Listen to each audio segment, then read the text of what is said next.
Hi everyone, welcome to the Raw Show with Michael McDonald, and I have a very special guest. We have Bronwen Sciortino. Very, very nice last name. I wish I had a last name like that. Thanks for joining me on the show, Bronwen. It's nice to meet you. Thanks for having me, Michael. I'm really looking forward to our chat. Bronwen is an author, simplicity expert, and professional speaker who spent almost 2 decades as a high-powered award-winning executive before experiencing a life-changing event that forced her to stop and ask the question, what if there's a better way to live? Seems like a question that a lot of people would ask, but I thought we'd start with your background, if that's all right. So would you be able to share where you were born and what it was like for you growing up? Sure. So I was born in Hobart, Tasmania, in Australia, and I spent the first 10 years of my life living at the beach, and then from 10 until about mid-20s I lived about 5 kilometres from the beach, but sort of in a semi-rural environment. So I spent a lot of time roaming the countryside, riding horses, out with the dogs, the cats, all the native animals in the bushland, and basically lived my life for sport. Played a lot of different sports, and was very lucky to do relatively well at school without trying too hard. So my life could be all about the things that I loved.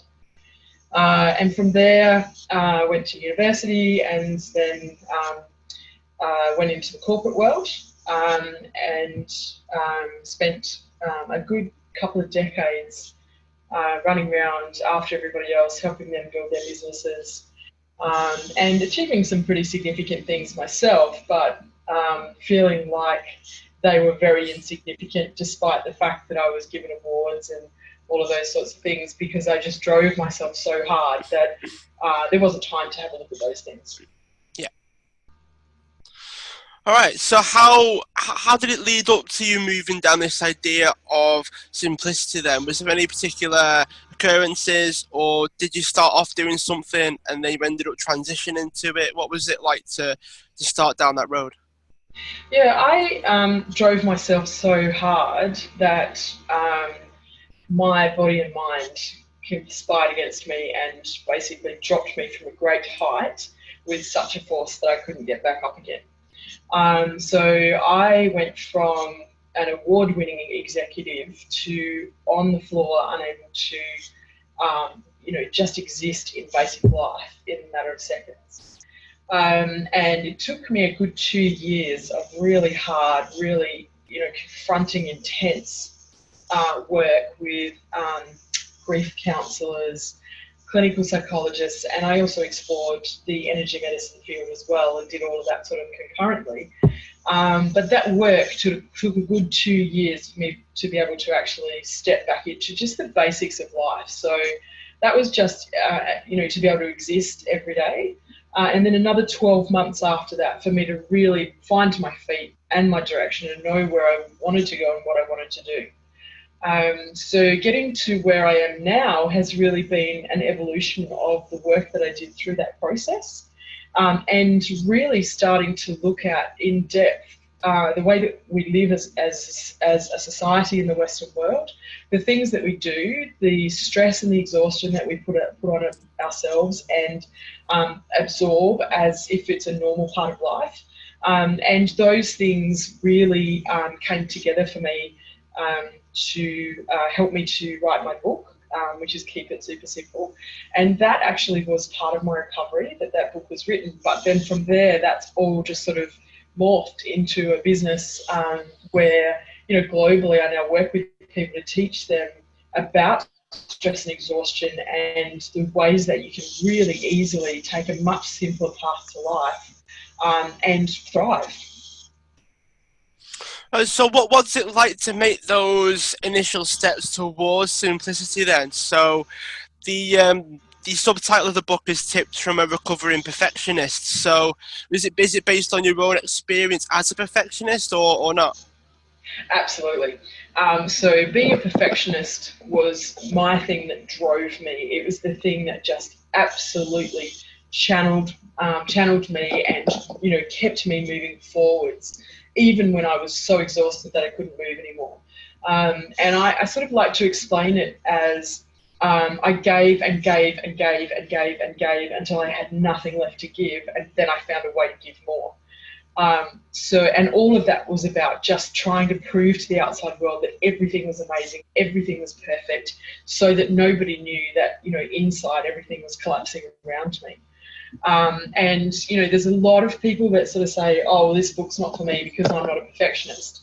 But actually the book's for everyone, because we all have our own things. It's just that perfectionism is the thing that I battled with, deal with, I guess, on an everyday occurrence, and that's why I like to say I'm a recovering perfectionist, because it's a reminder to me that everything doesn't need to be perfect, and that my life's amazing even though everything's not perfect. And the way you start is by learning to ask yourself a number of really simple practical questions.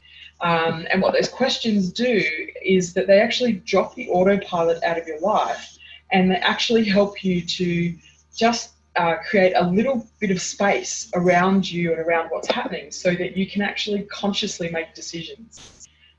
Because when we live our life on autopilot, that's when we end up down a track that's not matched with who we are, not the direction that we need to be going, and that's when we end up living the life that everybody around us has given to us.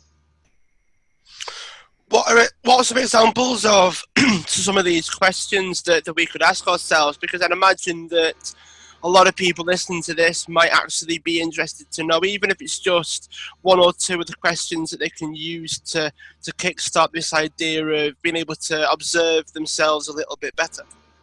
Yeah, great question.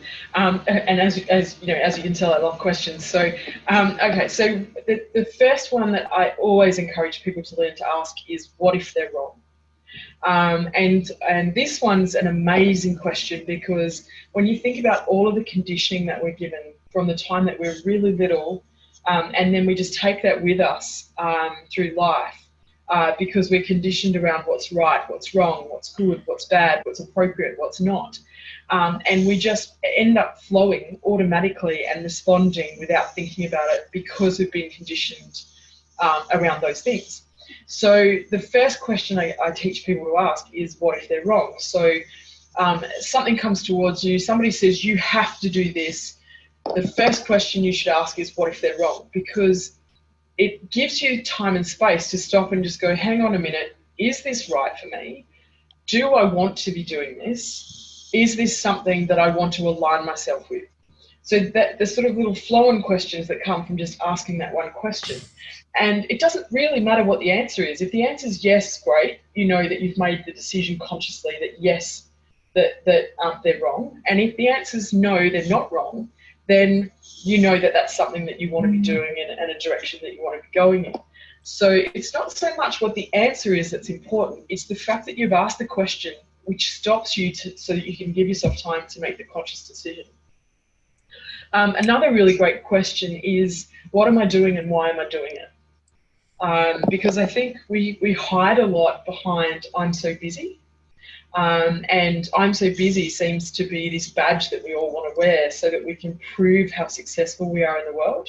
But actually, when we stop and have a look at what we're doing and why we're doing it, often that doesn't make a lot of sense to us and who we are and what we want to be aligning ourselves with. So if you start to teach yourself to ask that question as well, and that can be as simple as just putting a reminder in your diary. I mean, we have these amazing phones that we carry around now with calendars in them that have little alerts. And so you can actually put an alert in once or twice a day that just says, check in, and so that when you get that message up on your phone as a reminder that says check in, you can just learn to ask yourself the question at that point, what am I doing? Why am I doing it? And again, it's not so much what the answer is, it's about that conscious connection with your life and what you're doing. And when you're really consciously connected, you'll really start to see patterns that emerge in your life, and you'll start to understand whether or not that's where you want to go or not. Yeah, I can definitely see from a lot of the people that I've spoken to just out and about that we very rarely question certain things. Like, it's very rare that we would actually sit down and question the things that we think that we know, or the things that we do know, and maybe we've not been questioned enough in order to get to that state where it becomes easier for us. And it seems to me, at least, that that's definitely a a good starting point. What sort of things would you say that we'd experience if we did start asking ourselves more questions? I think you get, the golden nugget, I guess, to clarity in your life. So for me, I found that when I started asking these questions, I started to see some of the things that I'd done. I started to see where a lot of my thinking was coming from. I started to see where the influences were in my life. I started to see the things that I was doing, the ways I was reacting, things in my behaviour that I liked or didn't like, or felt that were me or weren't me. And I started to get a lot of clarity around who I was and how I'd gotten to where I was at. And then that allowed me to have a look at that and say, well, is this where I want to be? Is this the direction I want to go in? Is this what I want to be doing? And I could start to really unravel some of those things that were veiled to me, I guess. Because I think one of the things that I hear a lot with the people that I work with is that they're just lost. I'm so tired and I'm just lost. I don't know where to turn anymore. I don't know where to go anymore. And I think that that's because there's so many people out there who genuinely want to help people, but they do it in a way that says, follow me, do exactly what I tell you, and this will sort you out. But actually, we're all individuals and we're all completely unique. And so there is only one way for us, and that way is only going to be uncovered by us. And so there's other things that are out there that might seem like they're, the light at the end of the tunnel for us, or any of these things. But whenever we follow what somebody else tells us is right for our life, we'll always end up down a track that doesn't work for us, because it's been designed for a different, or by a different individual. So it's so important to learn to ask these questions, because you get your own answers. And as I say, it actually doesn't matter what your answers are, because your answers are yours. And so then, I guess the next step is to learn to have an overlay of self-compassion on your answers, because we can be really harsh on ourselves when, if we find out that we've been behaving in a certain way that we really haven't recognised and we really don't necessarily like. And then it's like, oh, wow, I'm so nasty, I'm so this, I'm so that. Instead of just going, oh, wow, I didn't realise that. What's a couple of simple things I can do that can actually take me in a different direction that I feel like I'd like to go. So it's about dropping the pressure out of everything we do and really simplifying everything down to just really simple thoughts and really simple steps. One of the things that really stuck out for me when you were just talking about all those things was the idea that the path and the answers that are yours, they tend to be better when you've discovered them. So the path that you're actually going to walk down, and potentially the most effective path at least, could actually be the one that you've discovered rather than what people have told you to do. Because I would guess at least that there's always an element of tweaking things to make sure that they work for you. So there's always an element of taking information that people have given you, but then being in a position whereby you're actually tweaking it to suit you. I mean, is that what sort of comes into it as well? Totally. And I find the more you ask questions of yourself, the more you'll get clarity, but also the more that you will be willing to actually try things. So one of the really, really simple and practical tips that I give to people is to get rid of the words success and failure from your vocabulary. Because there's so much pressure around those words, and the definition of those words is always given to you with other people's stuff around it.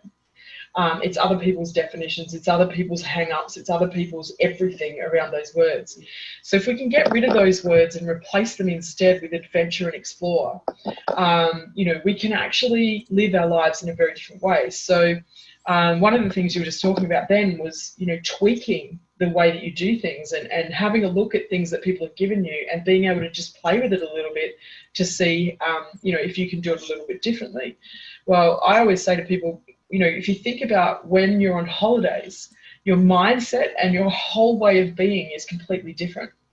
So you're prepared to go to new places and try new things, you'll try new foods, you'll try new activities, but your entire life and your entire future doesn't fall apart if what you've done you didn't like, or didn't, gel with the experience or any of those sorts of things, you just go, wow, I didn't really like that. I won't do it again.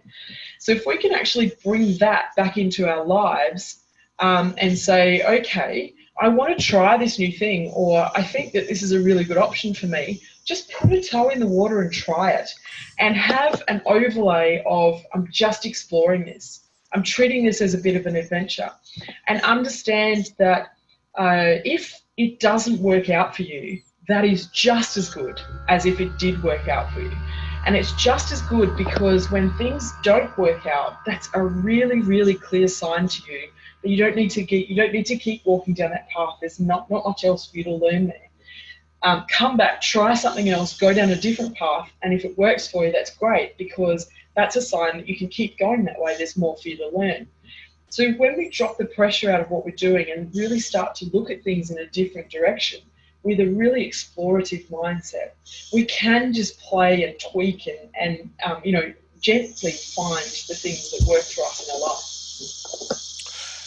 Yeah, I mean, I can sort of see how that would work, I guess. But how would you encourage people to be open to that idea? Because I would imagine that there's a lot of people that might resist that idea. They might resist the idea of trying new things. The old sort of fear of failure might come up for a lot of people. How do you encourage people to be more open to that?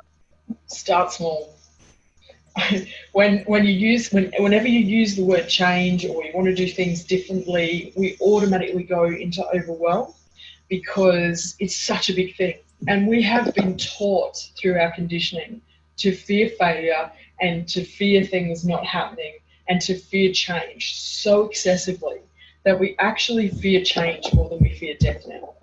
And it's not until we get close to death through a traumatic event, or somebody dies around us that's really special and it's really brought close to us, that we start to see that actually death is, so much more significant than change. And we can actually, take those steps to the change. But my experience has taught me that I have nothing now that wasn't readily available to me before my breakdown.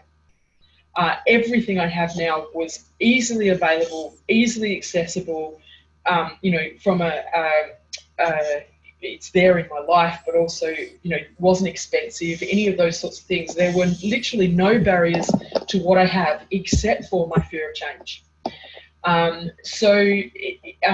It's about really just picking one little thing. So it's about changing your habit, changing your thought process. Pick a little thing and then find 3 little things that you can do to get that one thing. And just start with the first little thing. And when we break things down, it doesn't seem like it's such a significant step. And when it's not a significant step, we can actually make really significant change in our lives, because we're not stressed about it. We're not worried about, oh my God, what's going to happen? What's going to happen in my life if I, implement this change? And because it's such a small step, we're so much less likely to face resistance from around us, and to give up, because it is such a small thing that we can just, take tiny little steps. And when you start small, it's so much easier to get your confidence in what you're doing, and to be really, mindful and conscious along the way. Is there ever an element of, like, maybe it's also too small to motivate you as well? Does that play a part? Like, there needs to be a certain level of action to make you feel like it's inspired, or that it's actually motivating you to do it. But then, as you said, you don't want it to be too big because you won't take the action either. So is there an element of, like, the ideas of taking the bigger action might actually mean that you're more likely to do it because you feel like it's more motivating? I think that the best thing to do to actually completely nullify whether it's too big, too small, too overwhelming, any of those sorts of things, is to create what I call an indestructible why. So when you are really connected to why you're doing something, and it is so aligned with who you are and where you're going and what you want to achieve, that is the thing that you can always come back to. So if you say, I'm doing this because I want to always learn and grow and develop, That's your why. And that's really important to me because, you know, I know that my intellectual stimulation needs to be challenged constantly, as an example. Then it's a matter of, okay, for me to do that, I need to change some habits. And the first step to change my habits is this small thing. And then when you sort of think, oh, wow, this isn't all that big, it's like, yes, but I'm doing this because I'm changing a habit. And the first step of changing a habit is this. And I want to change the habit because here's my why over here. And if you keep coming back to the why, it doesn't matter how big or small. It doesn't matter if the step's sideways, backwards, up or down. You're just taking a step because you want to get to your indestructible why. Then you can say, you know, I'm going to see how this goes. This step was easy, great. I'm going to take a bigger step next time. That's going to look like this. All of those sorts of things. So it's about really breaking it down and really understanding, you know, what am I doing? Why am I doing it? All right, so it's like there's this element of like you can always build on it as well. So it's not just about Correct. taking the small actions. You can always build up and add things to it as you go. Correct. So you can actually put your, you know, your goal there, but if you just leave it as that goal, often we go into overwhelm and it all becomes too hard and I don't know how I'm going to do this and all of these things.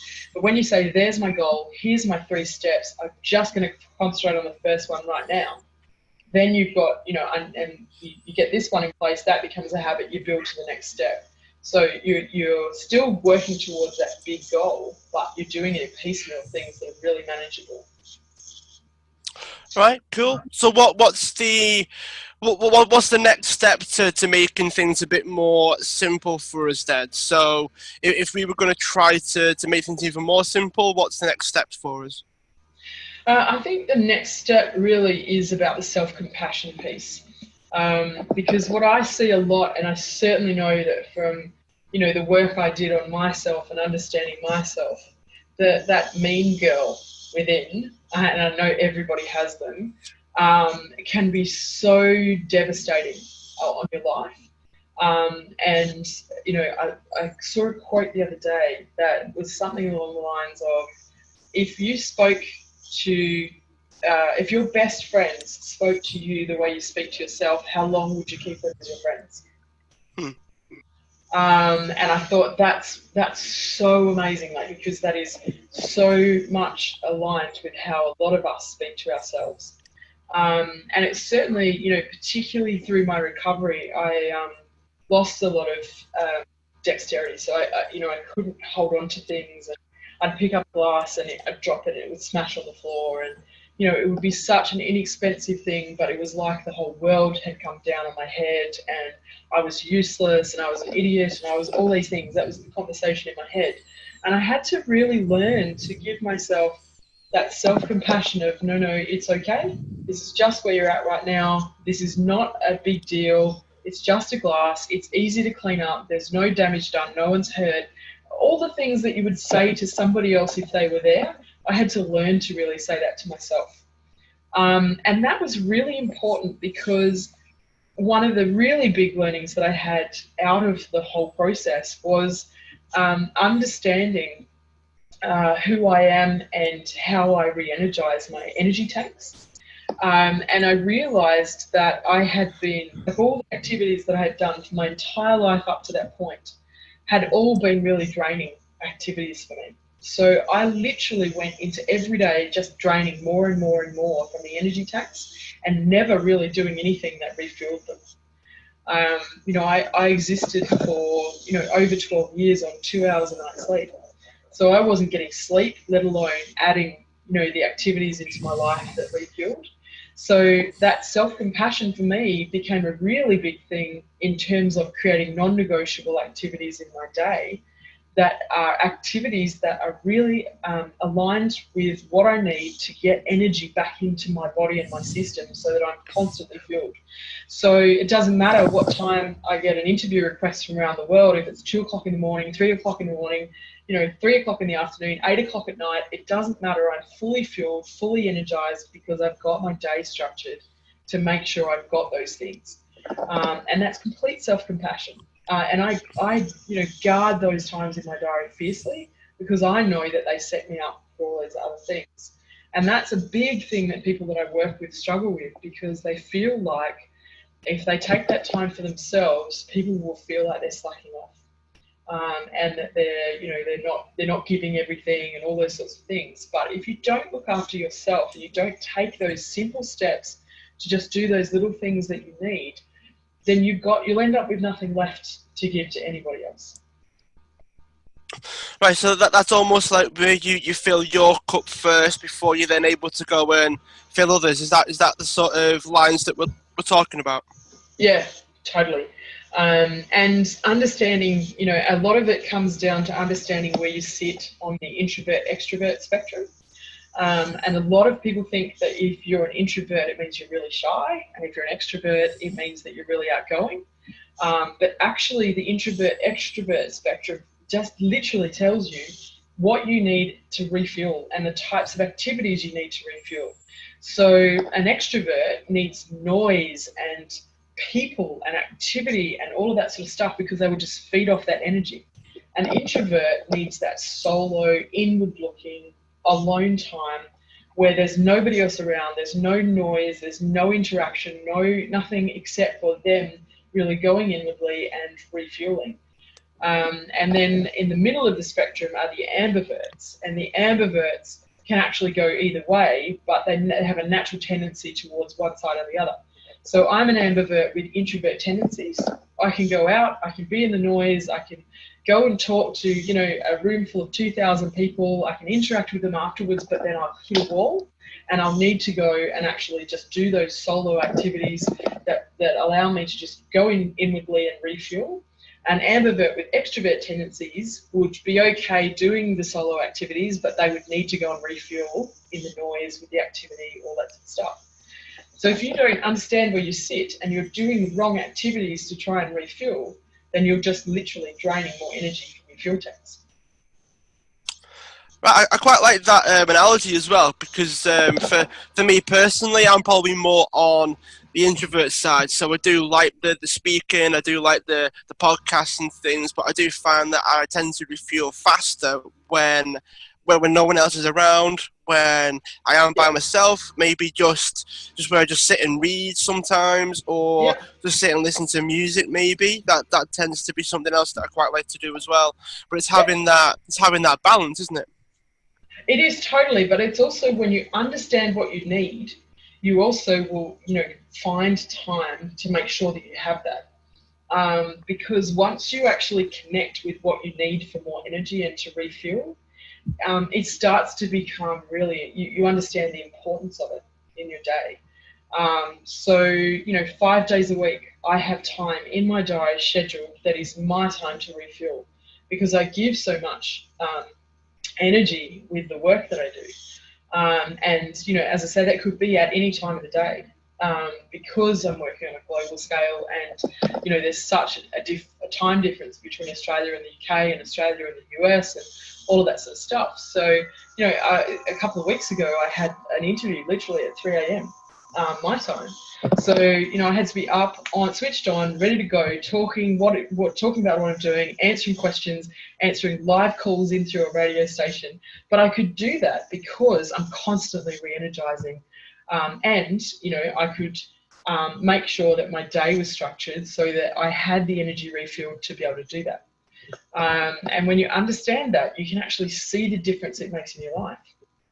Okay, so we're sort of talking about a lot to do with the way we fuel ourselves quite a bit, and it's probably worth trying to talk about how those things link together, and how having the idea of being able to refuel yourself does benefit you in terms of the simplicity aspect, because there seems to be a bit of a disconnect. But would you be able to fill the gap in for us? I guess the connection between refueling and simplicity is, really understanding the significance of the refueling in your life, and then being able to find a really simple path to actually make sure you've got those things. So for me, it was literally just creating an appointment in my diary that said, this is what you're doing right now. So I treated myself as I would any other appointment that I had with an external, source to my business.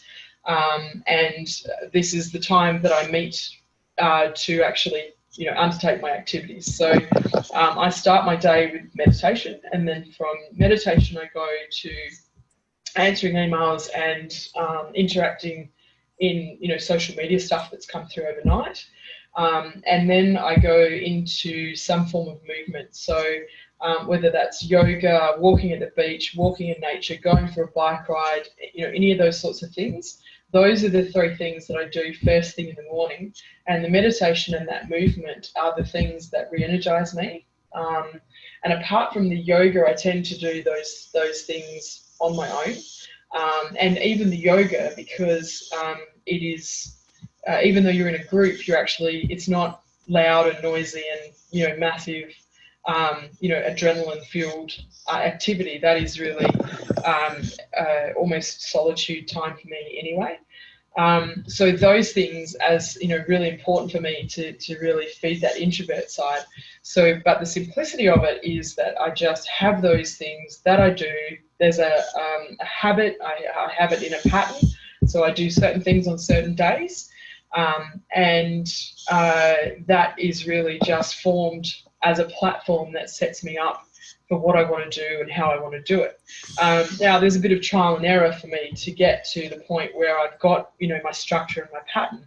But that was really about just that self-compassion and finding, the toe in the water and what worked for me and what didn't, in what order, those sorts of things. So I just played around with that a little bit. And I just had no pressure around it. So it was, this will either work for me or it won't, and it's okay either way.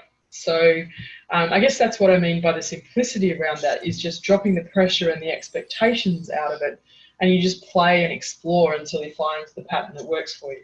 You mentioned a lot regarding patterns and the way that you actually create habits is where a lot of the simplicity comes from. Is there anything that you can tell us regarding creating patterns or trying to build those habits?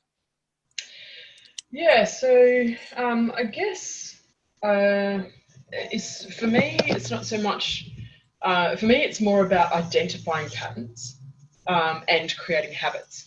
So to me, they're two different things. Patterns, I find, are things in my life where, there's the same situation keeps coming up, but with different people involved or in different circumstances. And I start to have a look at, oh, wow, when this sort of thing happens, I always react like this. I wonder where that comes from. So that's like a great question that you can put in those situations, is I wonder where that comes from. And that just allows you to really look at what's happening and your response and all those sorts of things without having any sort of criticism or judgment around it. And it also then allows you to say, do I want to keep doing this, or would I like to do this in a different way? And if you'd like to do it in a different way, it becomes, okay, so how could I look at this or think about this so that I can actually do this differently next time? And again, that's really just about creating that space for yourself so that when you react to something, you're reacting consciously and not on autopilot. And the more, it's a bit of practice, it's a bit of trial and error to get yourself to the point where you can, really easily see the patterns in your life. But you wouldn't expect to go and play a round of golf with Tiger Woods with the amount of training that he does if you've never played golf before and be competitive. So just like everything in life, you have to practice it a bit to get good at it, and for it to be natural and easy. So that's when I talk about patterns. It's more about identifying the things that just keep coming up and the way that you react to them. And then forming habits is about, okay, if I'd like to do this differently, how could I do that? What would be my first step? What would that look like? What sort of support do I need for that? Is it as simple as just putting something in my diary, like before when I said check in, so that a couple of times a day you're actually just stopping to have a look at where you're at and what you're doing. It seems like there's there's almost like a level of awareness that you'd need before you can start to notice those patterns. Because I'd imagine that there's a lot of people that might just sort of roll through their day and not really have that level of awareness to see those patterns. But then, as you said, there are people out there that would actually have that level of awareness. Does awareness play a part or not? Yeah, it totally does, but that's something that builds. So, if you start at the beginning, which is where you start to just ask yourself those couple of little questions, you naturally build that awareness as you start to give yourself your own answers, because you are creating that conscious loop in your life, and you are creating a space where you can actually consciously make decisions around what you're doing and why you want to do them. And as you practice that, you start to open up and get a lot more clarity around what you're doing and why you're doing it. And so that awareness actually builds as you just put in place the practice at the beginning. And it does take time to get to a point where you can just naturally go, wow, actually I haven't seen this before. I wonder where that's come from. Do I want to do this? And that's something that's really natural to me now. But it's taken a good couple of years for me to get to that point. So, start at the beginning, just start asking those little questions and just see what opens up for you, and how you actually look at things, and think about things. Because when you change the things you think about and the way that you look at them, actually what happens in your life will change without you really having to do anything about it. Is there an element of, like, you might not actually have the time to go through this process? This is coming from the angle of the way someone could be living already. Might be a case of, like, they are more reactive, maybe, like they are just acting as things come about. But then to suddenly turn around to them and say, right, well, you need to actually take more time and ask yourself a few more questions and try to find out where all the patterns are coming from so that you can change it. There are some people that could have this reaction of, well, that takes too long, and I need to do things a little bit faster than what that allows me to do. What would you say to that? I would say that they have gone straight to overwhelm. So they have gone, oh my gosh, this is what I want, overwhelmed. How do I do this? I can't do this. I'm so lost. And you can see just in the way that I'm talking that the stress and the anxiety that just builds with that. So that's why it's so important to just start at that first step and just go, here's my end goal. That's great. That's what I'm working towards. But to do that, I'm just going to do this one little thing and actually just work out how I react to that, and how that feels for me. And then once I've got that down, I just go to the next step. Because I think the important thing to remember is when you consider the impact of social media and how that forces us to have so much of our life visible, and nobody puts anything except for their A game into social media. So you see the person with the new job, the fantastic holiday, the new car, the fabulous relationship, that I've just got engaged, I've just got married, I've just had children, I've had all these things. And then you compare that to your everyday life and you start going, how come my life is so crap? What is wrong with me? Why has everybody else got these amazing lives and I'm just such a failure? And so, straight away you are looking into the abyss of, I have to do everything and I've got to do it quickly because I'm so far behind. And the reality is you're not behind at all. It's just that you're comparing your real life with someone else's virtual reality. And they're never going to match up because it's like, apples and oranges. So it's so important that you start at the beginning and you just start in a small step and you completely get rid of the expectations around anything. Just, an eye on, this is where I want to go, this is what I want to do, and my first step is this. And get rid of this big, small, backwards, forwards, up, down, sideways. It doesn't matter what direction the step's in. Just take a step. And when you keep it small, it doesn't impact your life because we're so stuck in this, I'm so busy, I have no time, I need 3 of me to get everything done, all of this sort of stuff. Or, the other one I hear a lot is, I need an extra day in the week, because that totally would solve all of our problems. So you'd just find more things to do, wouldn't you? So it's just so important that you understand that, the way that we're living our lives is not working for us. And so if you want to do things differently, do them differently. And differently is not necessarily harder. Differently doesn't have to be harder. My life is so much more simple than it ever was before. And yet, I am so much healthier, so much happier, so much more energized. And I've now got a global business where I'm interviewed constantly all over the world. And yet I do about a third of the things that I used to do before. And on a much smaller scale in a much easier way. So it's about really just cutting down that conditioning that we have, that life has to be difficult, that for us to get anywhere, we have to go through this massive hard slog for it to be worthwhile. Because, my experience is that that is absolutely not true. And in fact, it's the biggest furphy we've ever been fed in our lives. Have you got any examples of this? So, like you mentioned that you're doing a third of the amount of things, but you're still able to keep moving forwards. Maybe the actual success or the results that you're getting might actually be higher than what they used to be, even though you're having this commitment to being more simple and more straightforward and more refined and all that kind of thing that you mentioned before. Have you got any examples of how that's played out? Sure. So in my, I like to say my old life, in inverted commas, I used to go to bed at night. My head would hit the pillow and I would have trouble getting to sleep, because the second my head hit the pillow, my mind would start racing with all the things that had happened during the day and all the things that had happened, might happen the next day, how that might play out, how I might deal with them, who might say what, how I might respond to that. The argument between this person and that person, how am I going to get them to just come out of their corners and come to the middle and sort it out? All of those sorts of things. And when I would eventually fall asleep, it was like I'd shut my eyes and the alarm would go off and I would be like, I cannot believe it's time to get up. It just can't be right.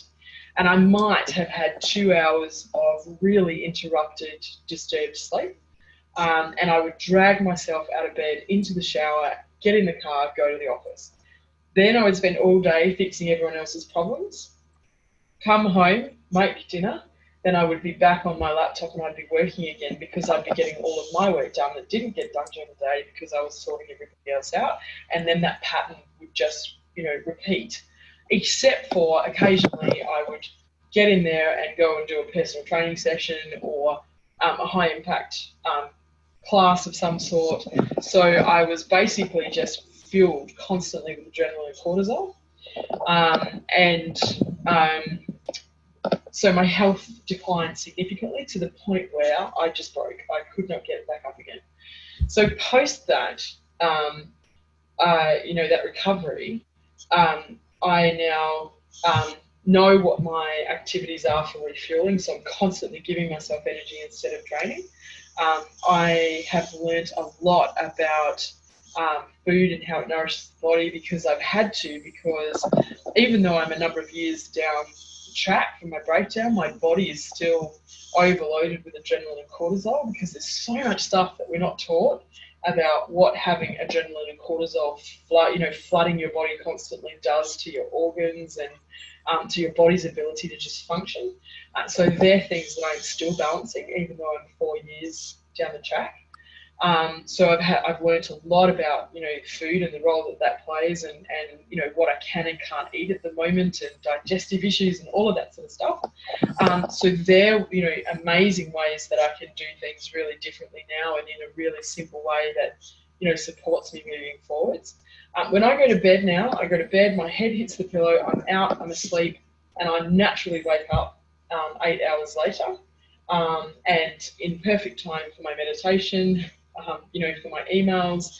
I understand the natural flow of my energy through the day now. So instead of being told exactly when, I'm going to do a meeting or be there or do this or fix that, now I know that my natural high energy times in the day, my most creative period is 10 a.m. till 2 p.m.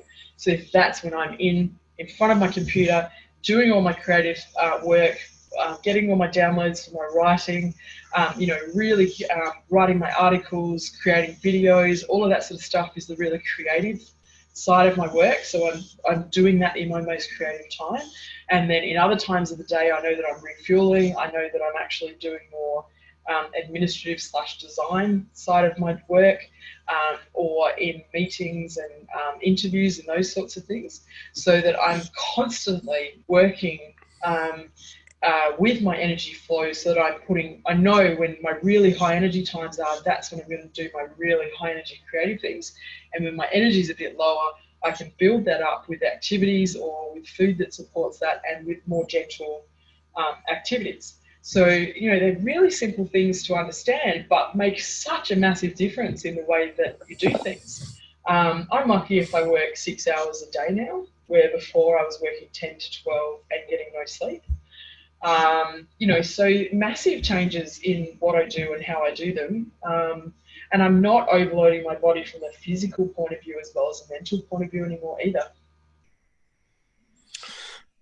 I mean, it seems to me, at least, that there's a lot of benefits when it comes to trying to live this way. Did you find yourself being a bit more like you're trying to focus in on the more quality tasks and the higher priorities as well? I mean, because you've essentially halved your amount of time that you're working, do you find yourself prioritizing certain things and working in a certain way? Look, I totally prioritise what I do, because I know myself so much better now. I know who I am. I know what my values are, and everything I do is aligned with those values now. Yeah. So that makes it really easy for me to pick and choose what I do and don't want to do, because I know straight away whether it aligns with who I am. So that's the first thing that's made things really simple for me. And the second thing that's made things more simple for me is that I've just got so much more energy now. I'm not stressed and I'm not exhausted anymore. And when you take those things out of the equation, your day is so much easier. And when you combine that with the clarity, you've got the energy to do whatever you want, but you're also so much more clear on what you do and don't want to do. Yeah, for sure. I would definitely sort of notice that, I guess, if someone's going down this this road of trying to be a bit more simplistic in the way that they live, then I guess there's always got to be an element of prioritizing certain things and scheduling certain things. I quite like the reminders that you put on your phone as well. Like, you put reminders on your phone to remind you of doing certain things and when to stop doing certain things. And do you find yourself having almost too much structure in the time that you have to do certain things because you've only got so many hours to do it? No, it doesn't work that way for me at all. And with me now, I have 3 times a day, so 7 a.m., 1 p.m. and 7 p.m.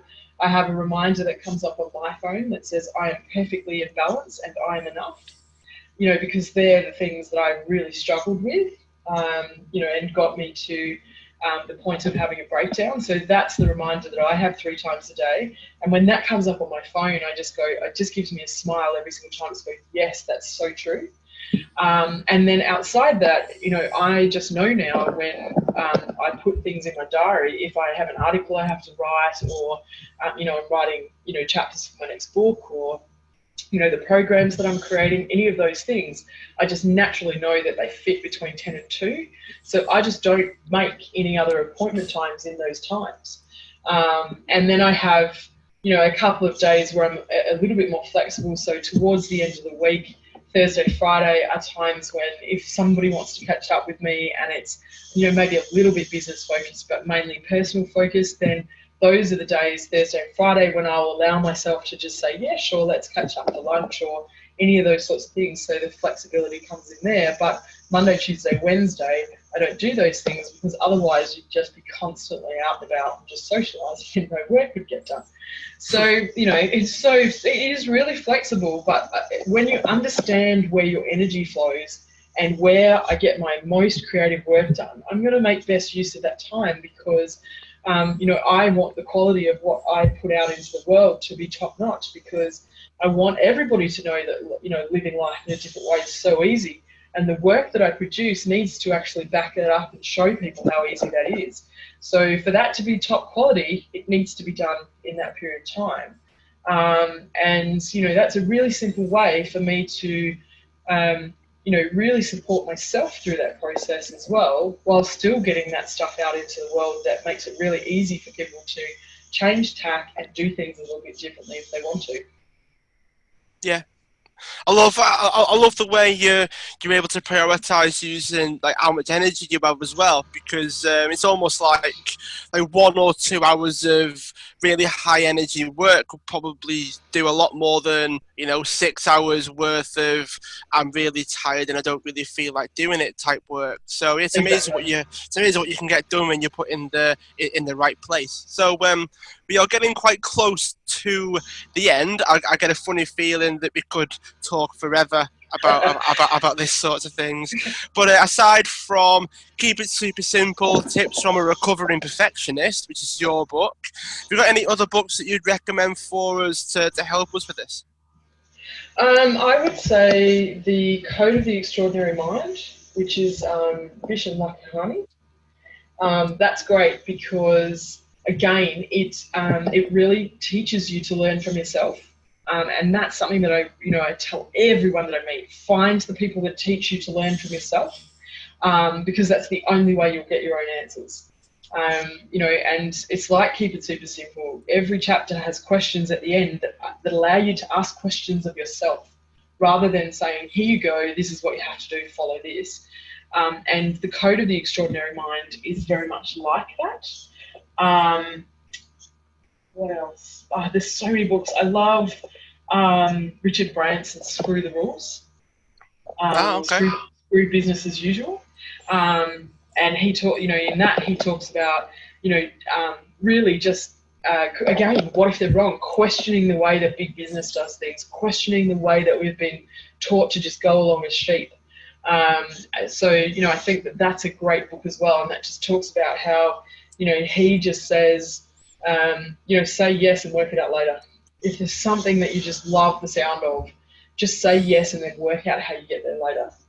And I guess that's, aligned with what I talk about in terms of there's your goal, here's your little steps to get there. Just say, yes, that's what I want, and then find out how you get to it. Sounds good. All right, so before I ask my last question, if someone wants to find out a bit more about you, where can they go to find out more? Okay, so my website has some free resources, and you can also sign up for a 7 Steps to Living Differently. So that's a free email series that just gives you access to a few little articles and videos, and again teaches you to just start asking some of those questions.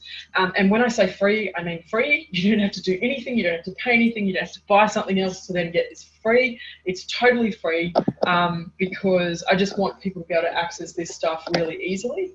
So you just go to the website, which is www.sheeplife, SHEIQLIFE.com, and you can sign up for that. There's also some free resources there, so you can work out what your values are. Those sorts of things are on there as well. And you can also buy a copy of Keep It Super Simple through that process. And also just jump into Facebook, Instagram and LinkedIn and find me there, and just follow what I'm up to. And I post all the articles and the interviews like this that I have, globally, so you can see what's going on through those processes, and then you just float through what aligns with you and what doesn't, and hopefully can just take little steps to do things a bit differently.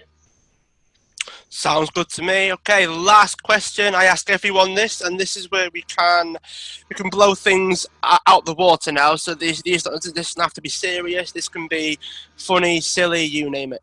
Yeah. And the question is, what would you like the world to know about you that it doesn't already know? Whoa, okay. I'm a total rock chick, even though I'm an introvert. Like an ambivert with introvert tendencies, I'm a total rock chick. I'm completely eclectic. Like I love all sorts of different things, and experience things in different ways. So I'm just as happy at a rock concert as I am seeing the Western Australian Symphony orchestra, and total cat lover. I'm absolutely in the cat camp. All right, sounds good to me. Well, thanks for being a guest on the show, Bronwen. I'm sure we'll keep in touch. Thanks so much for having me. It was great to chat to you.